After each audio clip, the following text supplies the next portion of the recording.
Make sure to leave us a comment and subscribe to Heroes of the Storm on YouTube and around the web, and we'll see you in the Nexus. I'll see you in the shadows. Team Freedom continuing to show us that they have what it takes to be able to continue into the upper realms, maybe even try to take on Team 8, but they need 2 more victories versus Superstars before they get to do it.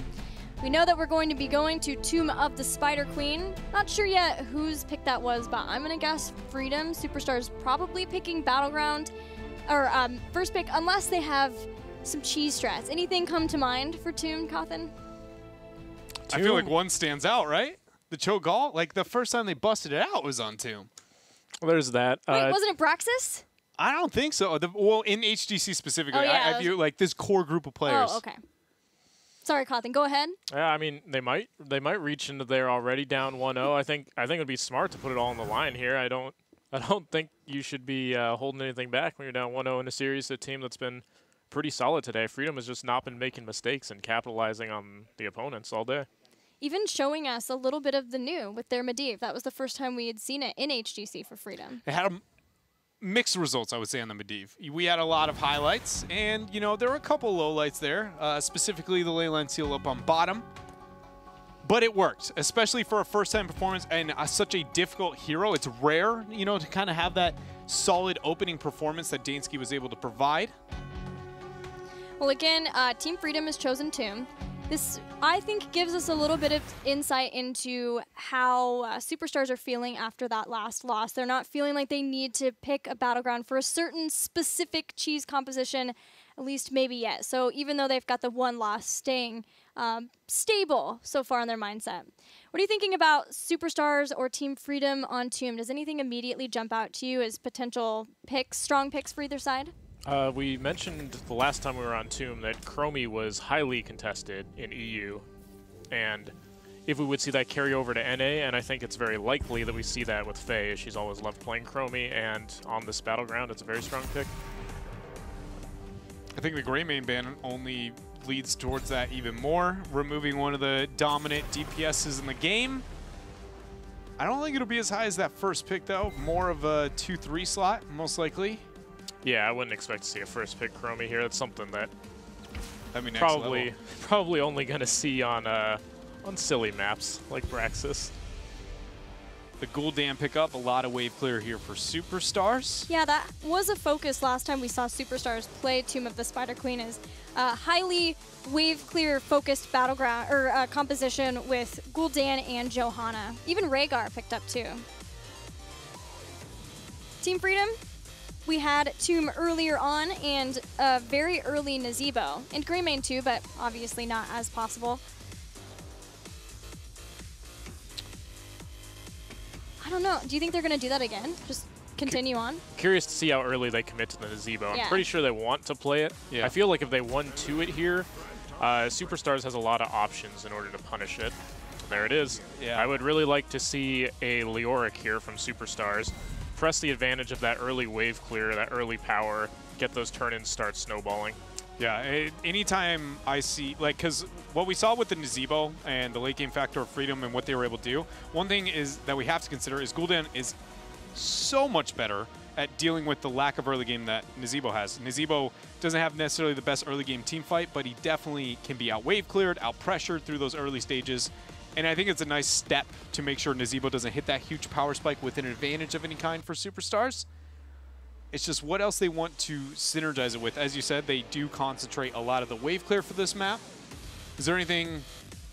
Do you think the Chromie should be picked up, especially with the Gul'dan now? Doubling down on the mages, is that too far? Nah, that's too far. At this point, Team Freedom has basically sacrificed the wave clear game if Superstars wants it. I think what Superstars wants to do is get...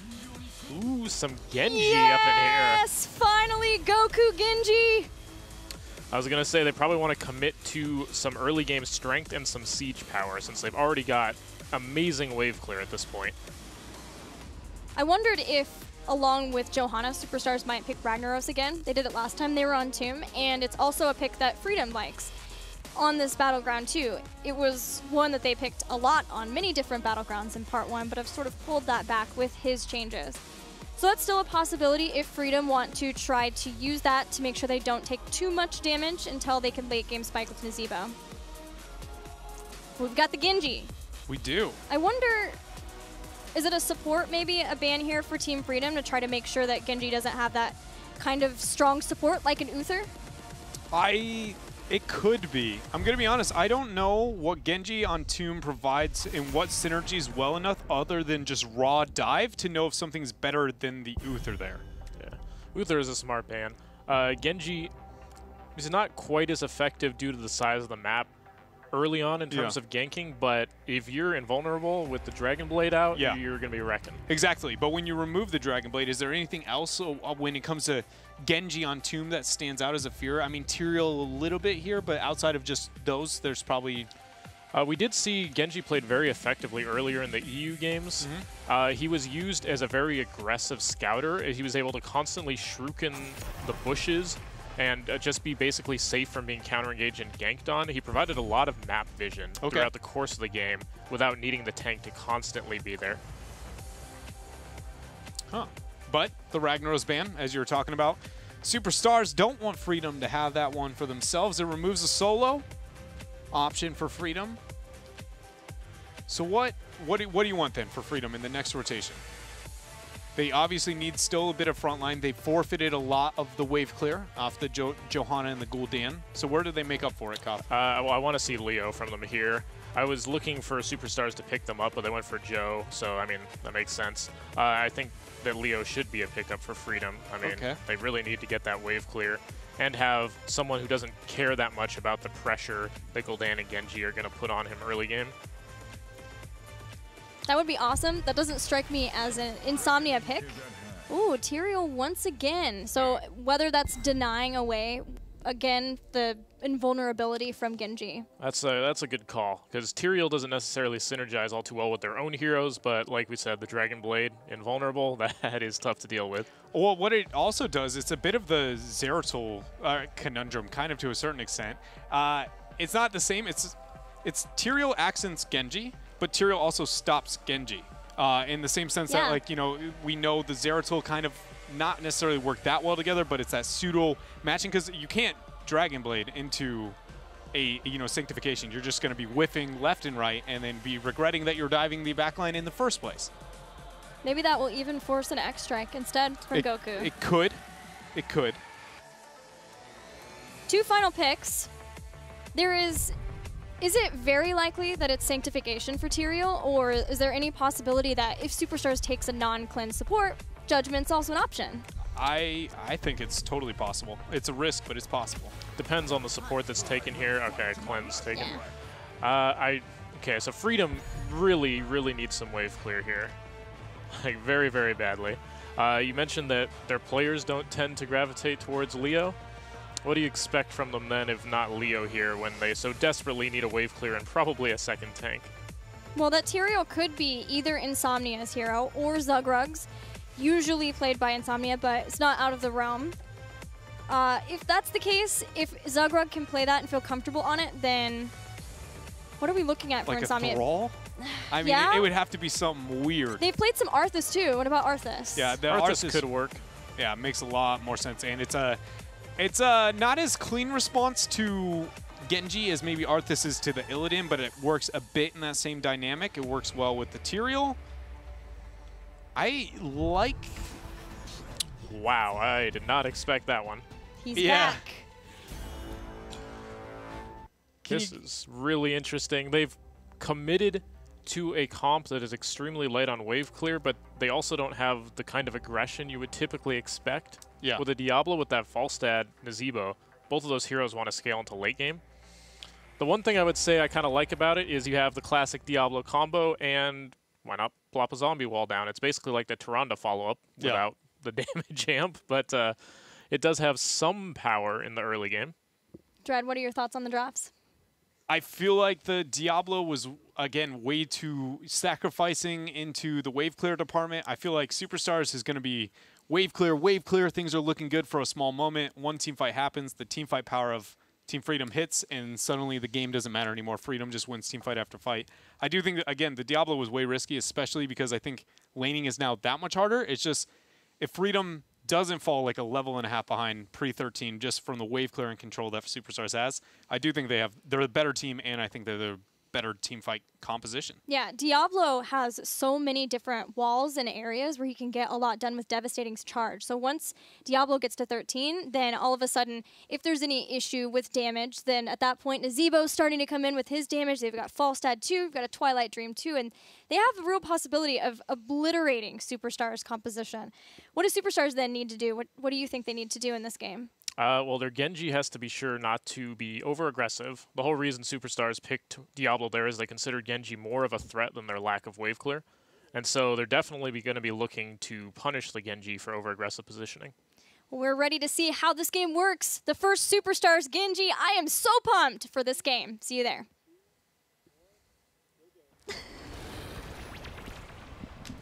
We will see the Lunara as like a tool to possibly aid in slowing members down, so we can have Goku dashing and diving all over the place.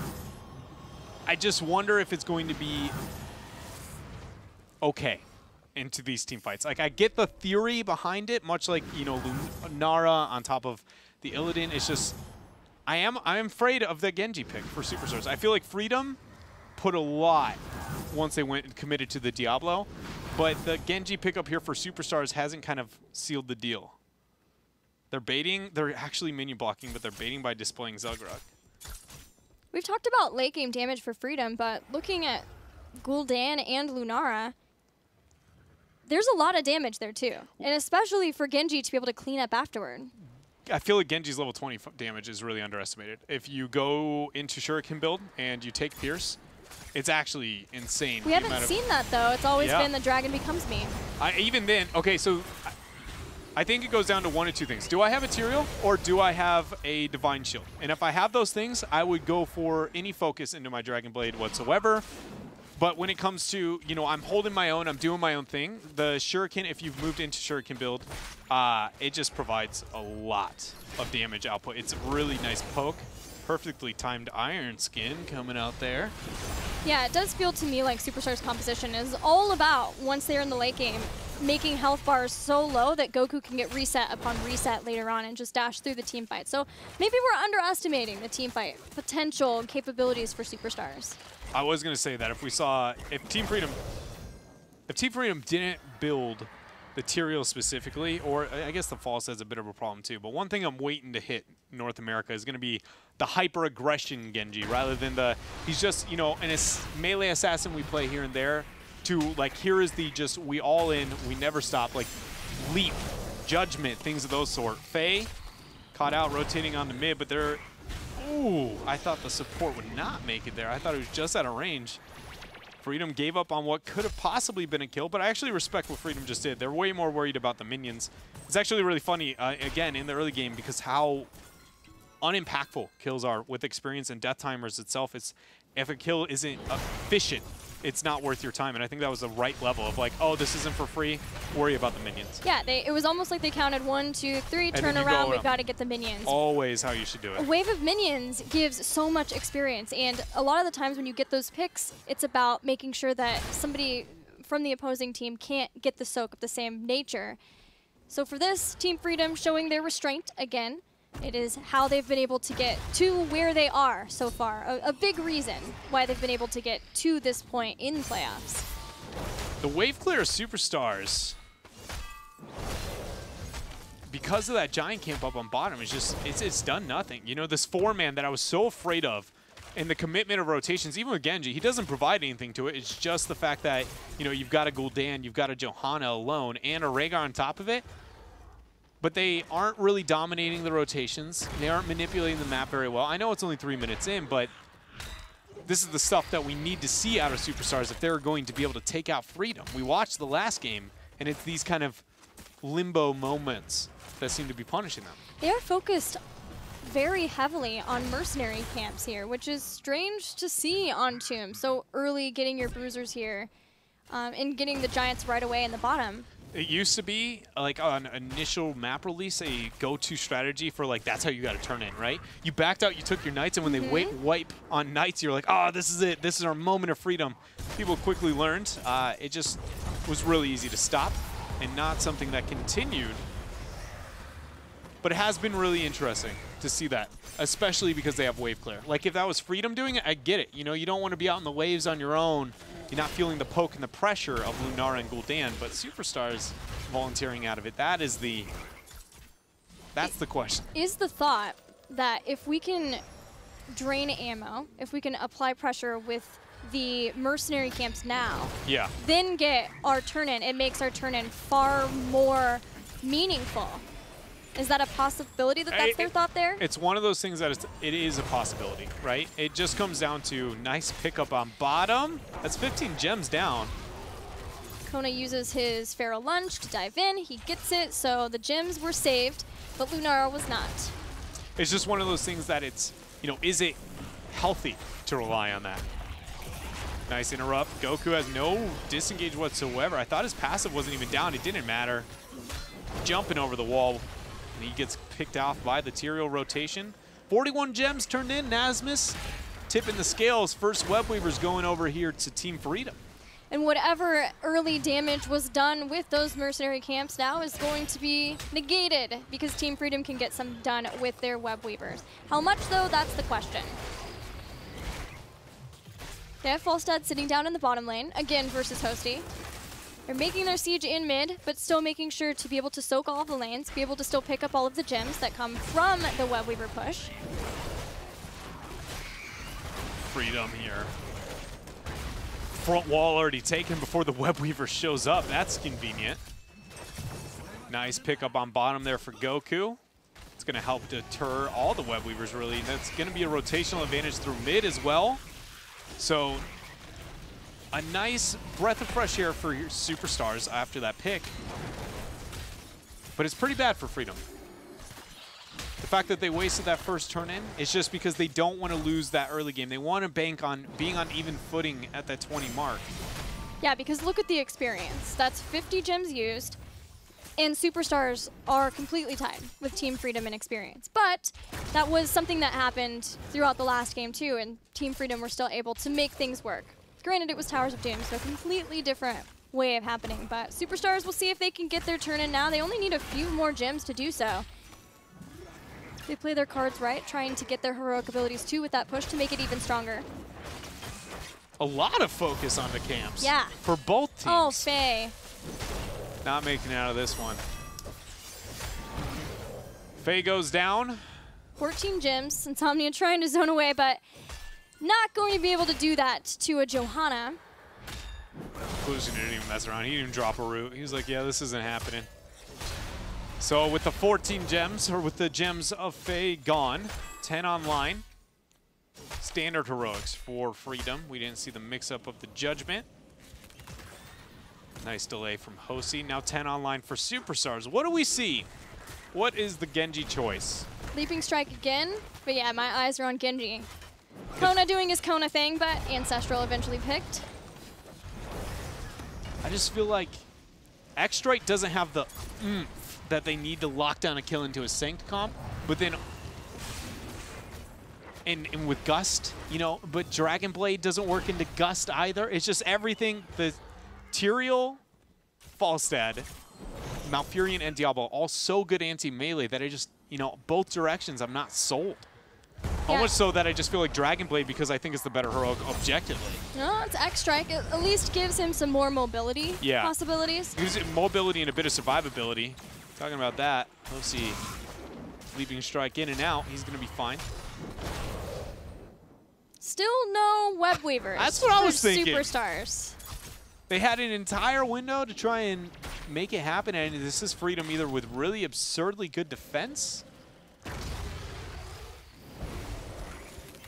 I would not want to go through another Freedom phase. They're sitting at 79 gems and they've turned 39 in. They're still going to be holding a lot by the time. Oh, Sray getting isolated. See, here's one thing to consider, because we rarely get to see a team play two different teams on the same map in the same day anymore. It just doesn't exist. One thing that B-Step allowed them to do was make it way late into the game. B-Step got the early game and wasn't able to lock it in, but that was a compositional problem. It was a B-Step problem, but it was a compositional problem. That was a Rexar Toronto comp. Superstars doesn't hate level 20 the same way B-Step did, and that is the one thing that makes me wonder. Are they delaying? Are they? Yeah. But it's just so risky when you have that many gems, because at some point you're going to have to fight for it. I don't know. It's just weird. I do feel like just that this tournament format will bring out some features in these teams that we haven't seen in a long while, and that may be one of them. Well, it feels like they definitely held off just about as long as they could. Team Freedom was well on their way to getting a second turn-in phase. And Superstars does not want to lose. That gust was amazing. Fake caught, flipped over right into an Apocalypse. Gul'dan lights out. 5 heroics used for Team Freedom. 3 still exist for Superstars, but without the Gul'dan, unlikely. Nice delay. That is one thing I've noted, obviously from Genji, but it was probably pretty easy to figure out. He's good at delaying because of his mobility and his harassment at a range, especially, again, depending on the talent choices. At like 13, you would be just absolutely ridiculous. Sray is holding on to 46 of those gems. Team Freedom about to get Web Weavers to help them out in the lanes. And as I mentioned, Devastating Charge now is available for Diablo. So around those turn-in points specifically, Superstars will have to watch out for where Diablo's at. I'm going to have to watch out with how far he's diving there. Man, it looked like a From the Shadows. Yeah. It was a From the Shadows. It was a From the Shadows, man. All the way on the other side, but nobody there to punish for Superstars. Another Web Weaver. Oh, Hosty got baited into the zombie wall, but in the end, Leaping Strike to get out.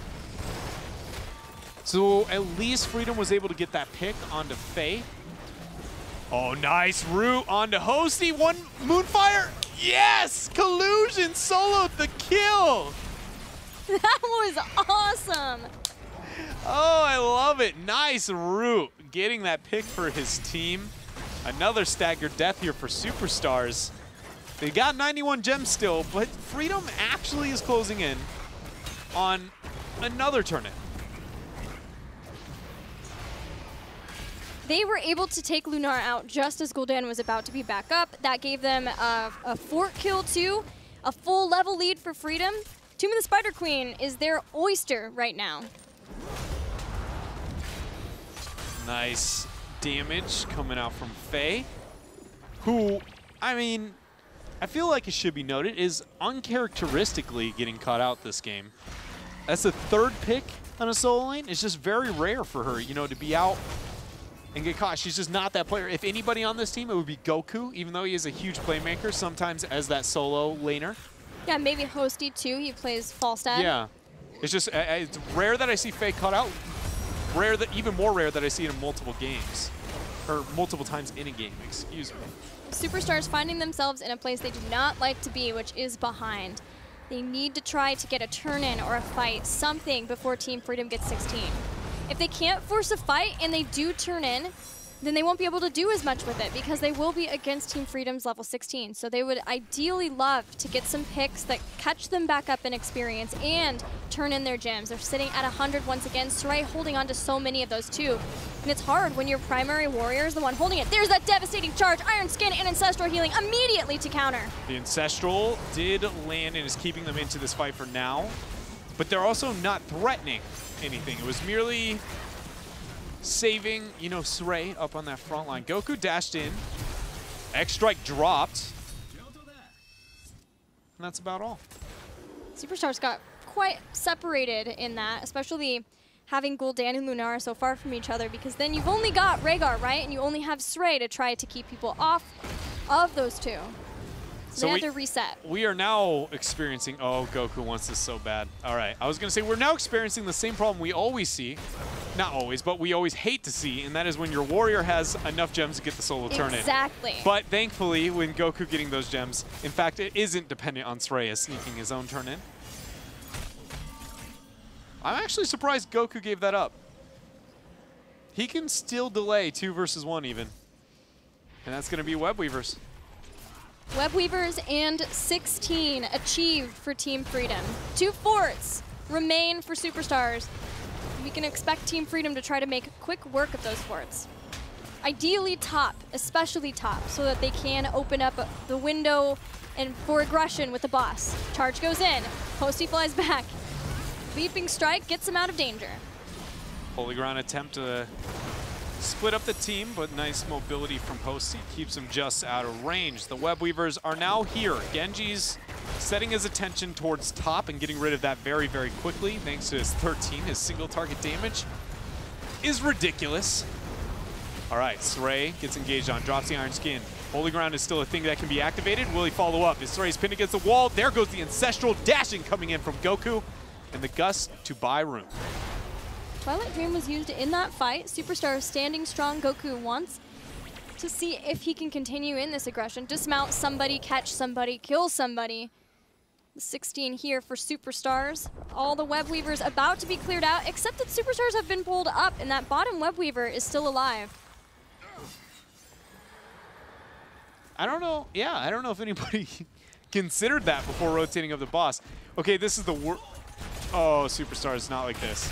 Okay, so the reason why everybody went to top is because they were afraid about the boss, right? But so Superstars only committed one person to, should have committed only one person that rotation. Nothing's gained here, but if this gets later into the game or in a riskier situation, it's just, you never want to have two people show that you made a rotation when another objective up elsewhere. Huge condemn. X-Strike, Blessed Shield 2, Iron Skin keeps Sray alive for now, but these spiders are eating through her health bar. Horrified too. Insomnia very nearly gets taken out, but in the end, Gus to reset the fight, and nobody is down. Nobody down, and still a lot of gems here for Superstars. Do they have some cheat code? I don't know. Like, is there a certain amount of gems you get and you just win the game? Did I miss out on that? I think it would be 1,337. Yeah. So if you get 1,337, the game's over. How come nobody ever told me that? Like, I've been playing Heroes a long while. It's a secret. You know, Is no it? one would ever try to stack those up that far. You're right. Except Superstars, the madmen they are here. Playoffs and all. Big push in middle. I mean, Freedom is just worried about stopping the turn-in. Conveniently enough, Goku was able to get that turn-in here. It feels like only member of Superstars who's managed to turn in this game, as Sray. 78 gems. I would like to say that this is the first time we have seen that problem with Sray on Johanna and Tomb of the Spider Queen, but it's not. Very early in his career, it was often we would see him on this map, on this hero, and just he has all the gems in the world because everybody else just gets picked. He comes up for the cleanup. Well, he's the solo warrior, right? Yeah. He has to be the one zoning everybody away from people who would like to be turning in. So it's a hard spot to be in when you have, it seems like it's almost always Johanna, too, that this ends up happening with. Oh, Falstad's down. That's thanks to Iron Skin is why that's the thing. It's the reason it happens to Johanna. Okay, so number one, she wave clear. She's one of the only warriors in the entire game who actually can kill those minions and is on top of them. And then number two is the fact that she has the Iron Skin. She's one of the few that can walk out that far, risk her positioning without dying. The only person who can do it close, Leoric. Same thing, wave clear, has the Wraith Walk to disengage. There is that wave clear as Superstars tried to push this bottom lane up to take out the towers.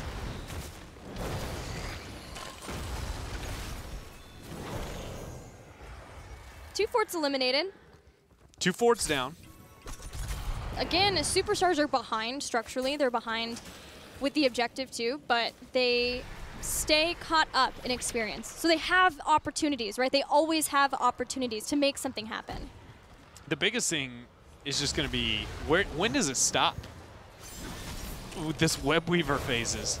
We've got, should be enough, at least right now, they don't have enough in their possession to get a immediate turn-in. But definitely by the end of this Web Weaver phase, another turn-in will be available for Superstars. So if Superstars, this is where I want to see them pressure the heck out of top right now. Okay, so this is awesome. So now they got the Falstad up on bottom. Falstad's got to get the clear the entire time. So what you do is there's three things Freedom's afraid of right now. Well, two things. A turn-in on mid and top, and then the boss up on top. So what you do is you keep the pressure up on top, and then you back out and immediately rotate up towards the boss.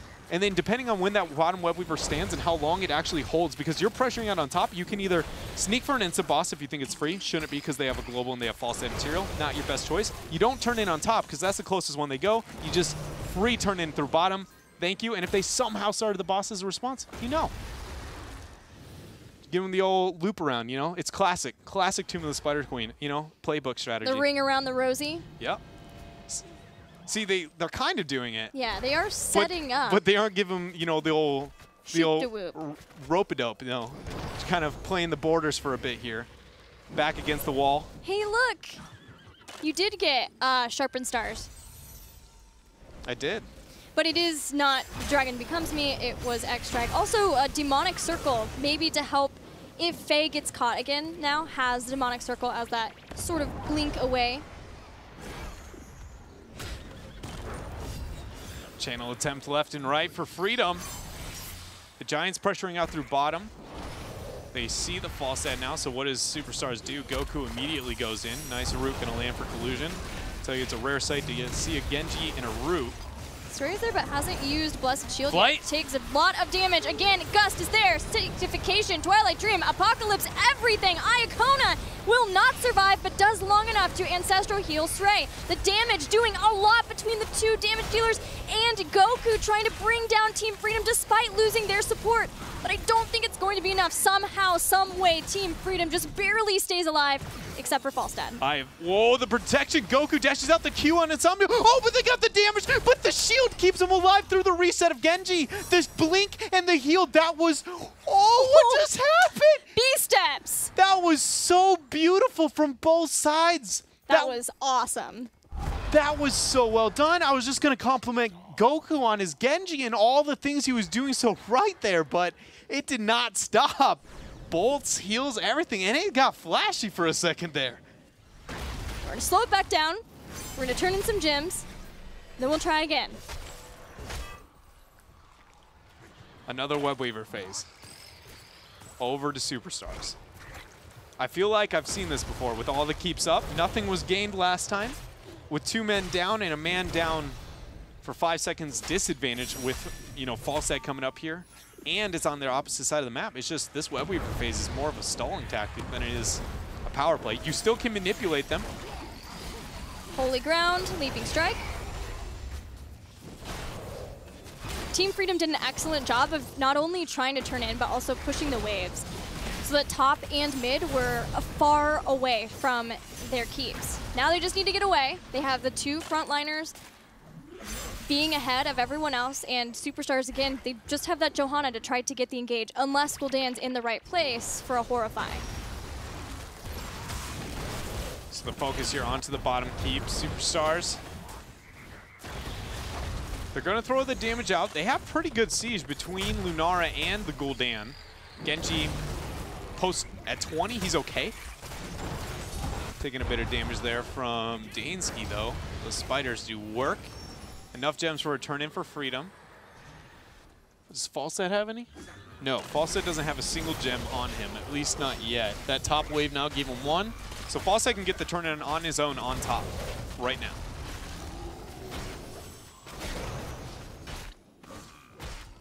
I can't believe that Freedom saved their keeps.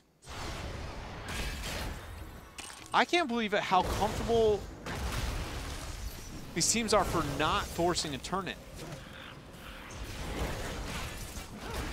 They're trying now. It's just, it's a lot more, it's not even a bad thing. It's just a very unique trait to see out of this series that these teams are, there's a lot, about a 2-minute window on almost every web weaver phase where they're kind of like, yeah, well, you know, let's not worry about it too much. For Freedom, they have always been making sure that they're pushing out the waves. It's been more on Superstars, but even there, like the Falset knew all 5 people were bottom. He could have flown and backdoored it. Like, you know, they took the risk of not the for sure turn in to wait for maybe Superstars will give it to us later.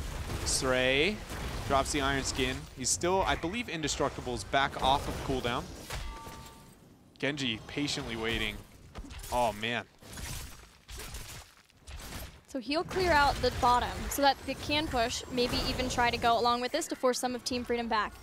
Top web weaver, pretty healthy for Team Freedom to siege alongside. Trying to clear that out, so they may be able to back off and force the boss out of this. So Falstead's showing bottom because he saw Genji up on bottom and knows that Giant will get the keep. He wants to make sure his keep doesn't die, and so he's showing, but that allows a pretty realistic window for Superstars to force up here on top. It's a little bit more passive than I'd like to see, as Lunara's not even joining that. There's the Horrify, Gargantuan drop, Sanctification hitting Hosty, not wanting to be in there because he can't Leaping Strike when there's Sanctification. It put him in a terrible position, and as we see him juking and jiving, he will be able to make it out, at least for now. I don't know. That's a mounted up and ready to roll out composition. Team Freedom's like the 5-0 right now, man. They're in. Woo! They don't even have. Oh, that was a great one. It stopped it for now, but Hellgate will be the end of Lunara. You are under arrest. Oh, man. Hosty got so close to being out of there. He did. But in the end, he falls. Man, all thanks to the same. I've never seen that interaction in my life, which is why I'm so surprised. Because how Sanctification works, it's not only do they not take CC, do they not take damage, that's done through the act of not being targetable. Yeah. Which means it's not like a, oh, well, I can't just use them as a target, or is, you know, I'm leaping past them but doing no damage. Just flat out, just nope, no targets, no minions, nothing. Hosty. I wonder, what do you say halfway midair? Like, do you just say, I goofed? Is that it? Just, I goofed, boys? I'm going to need help. Sorry? Sanctification has made this a bad time. 14 seconds until Lunara is back. Goku came back for a while, looking at that tasty bottom keep for forever. Dodge or push in, and X-Strike has to be used to get Goku out of the bad positioning once again. Insomnia has been doing an amazing job. Fly again, gusting Iacona, Twilight Dream, Iacona in trouble. Under fire again from Team Freedom, so is Stray. Hosty trying to throw out the damage as best he can. Gets caught out of the Hall of Storms. Lunara's eliminated. Team Freedom with Sanctification and all in this 25-minute game. Going to take out Superstars. Now one game away from beating 2 teams in playoffs. Team Freedom, the underdog, originally story of part number 1. It lost a bit of hype in the second segment, but we are back. At least for now, the fact that they have been able to get that first series over B-Step and now are looking in control in the playoffs here versus Superstars. You know, we had that conversation of maybe Team Freedom is just saying, we're just not going to get caught. We'll let the other teams make the mistakes that eventually ends the game for us. And maybe that's why we didn't see Falstad really try to go in for a turn-in when he had the chance. Cawthon, are these guys unbeatable? Can anyone stop them right now? The way that they're playing today, all of the games are going exactly how they want them to go. They've shown through the first series that they want to play these slow, methodical games where they get the advantage in the late game. And Superstars responded by putting absolutely zero pressure on them in 2 games in a row. You look at the first game, their first kill was at level 18. This game, they had 1 kill at level 18 also. Superstars, they just got to YOLO it. They got to go all in with an aggressive comp in Game 3 and just try to mix this up. You can't just keep playing into Freedom's style, their strength. Does Superstars strike you as the type of team, especially given that you've played with a lot of these players before, who can make those necessary adjustments and can get aggressive in the early game? They have a player who can do it. So they have to rely on Goku to make those plays and the rest of the team to follow up. So Goku has got to carry the burden of making this normally passive team into aggressive, because we've seen that Freedom